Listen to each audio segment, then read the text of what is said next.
We have those outer bands from Tropical Storm Melissa continuing to move and get close to some of those islands through the greater Antilles. Periods of heavy rain, gusty winds, even a few storms. We're watching Cuba, Jamaica, Haiti, the Dominican Republic, even Puerto Rico pretty closely. Those impacts we could see already, arguably seeing them this morning.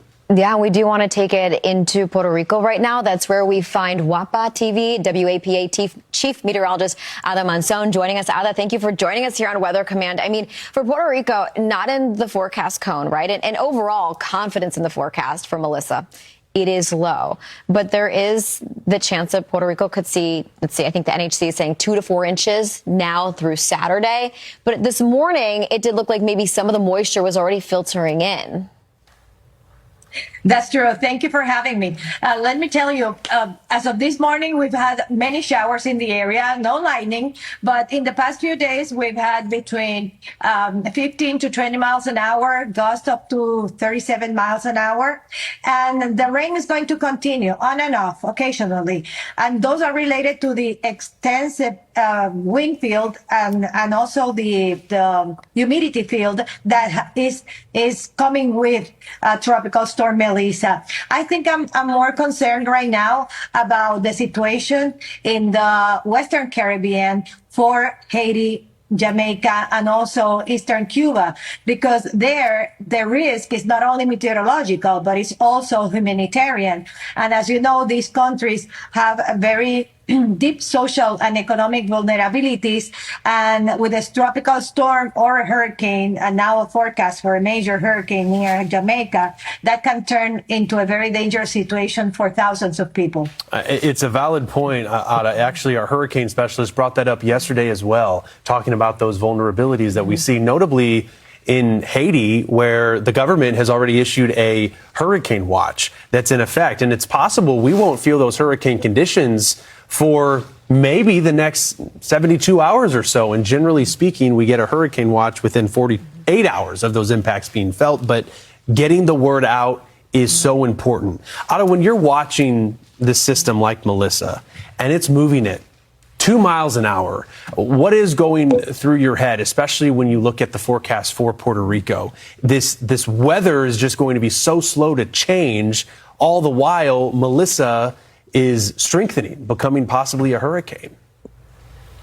I mean, the interaction between the mountains and the winds, sometimes it can help to weaken the storm winds when we have a direct impact, but it has happened in Puerto Rico, for example, with Hurricane Maria and with George.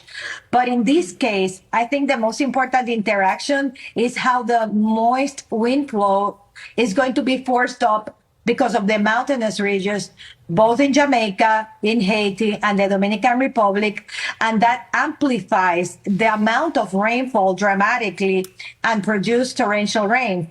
For example, in Puerto Rico, on average, whenever we have a tropical cyclone, we have between 10 to 15 inches through the path of the storm. But with Hurricane Maria, in 3 days, we had more than 38 inches of rain. And in Hurricane Fiona, in the southern part of the island, we had between 15 and 20 inches of rain with a maximum of 30 inches. And that caused flash floods, catastrophic landslides, and especially in these islands, such as Haiti specifically, which you have so many soils that are uncovered. They have been deforested. Then, you know, the hills are also unstable, and you have a lot of informal buildings that can mean a lot of damage, and also many lives which are vulnerable because of flash floods and landslides. Yeah, I was looking back at Hurricane Matthew. That was back in 2016. It devastated Haiti because of the very heavy rainfall that accompanied this system. It was in the end, it was a retired name, but that it did level communities in Haiti. We're looking at Jamaica with a mountain peak at 7,400. The DR has a mountain peak of 10,000. So the rain is obviously going to be, I think, one of the more impactful parts of this system. But Ada, as well, you talk about the potential for a Category 4, Category 5 hurricane, and we don't know where and what direction it could go. But even that in itself, with the ferocity of those winds, would be just another layer if it decides to head towards these islands as well. as you were mentioning, also in Tropical Storm Jean in 2004, caused a lot of damage in Haiti, and actually 3,000 people were killed because of the flooding. And also in Jamaica, I think it was Hurricane Gilbert in 1988. I think it's considered the most devastating hurricane in Jamaica. You had all the agriculture, which was lost. You also had a lot of tourism, which was crippled, and thousands of people that were left homeless. Before we let you go, when we look at the month of October, and you talk about these storms of past, so certainly your knowledge of the Caribbean exceeds mine. I do wonder how you communicate hurricane season in the month of October, because things, we start talking about it, that things are beginning to quiet down. But a case like Melissa, the Caribbean still very red hot, and I guess. Is it communicated like it's not over till it's over, or do you start breathing a sigh of relief as you head into the months of October and November? Well, let me tell you, in 1999, we had Hurricane Lenny, and that system moved from the Western Caribbean to the Eastern Caribbean. And I remember exactly, because that system was not the usual system that you see. Whenever you have upper troughs that are digging to the tropical latitudes, that can take any system from the Caribbean Sea and move it either east or move it northeast.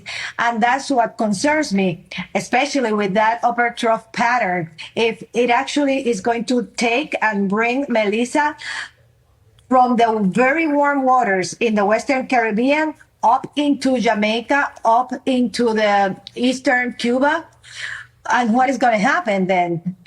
Because these are very vulnerable areas, and the way that you communicate this is about impacts. We can have many torrential rainfall events, and we need to make sure that people understand their risk. And this is more than the meteorological aspect. We have to think on how these communities can survive.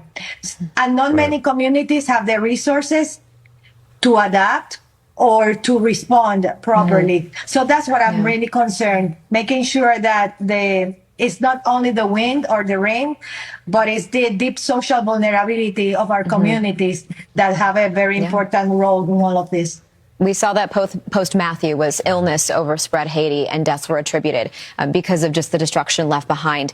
We appreciate your insight and evolving forecast. WAPA TV Chief Meteorologist Monzón, thank you for joining us this morning. Thank you.